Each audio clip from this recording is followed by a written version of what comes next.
உன்னிடத்தில் இத்தனை நாள் உண்மை ஒன்றை மறைத்ததுண்டு. சின்னஞ்சிறு வயது முதல் எனக்கொரு மனைவியுண்டு.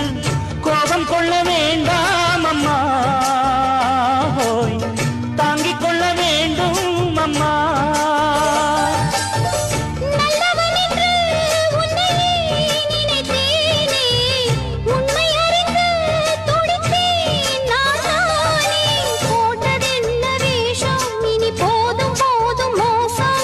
நான் சொன்ன சம்சாரம் எந்தன் சங்கீதம், இதை கண்டு கொள்ள முடியாமல் ஆர்ப்பாட்டமா? தண்ணீரிலே முகம் பார்க்கும் ஆகாயமே, நல்ல பன்னீரிலே நீராடும் பூந்தோட்டமே. இன்னார்க்கு இன்னார்தான் சாமி சொன்னதம்மா, கல்யாணம்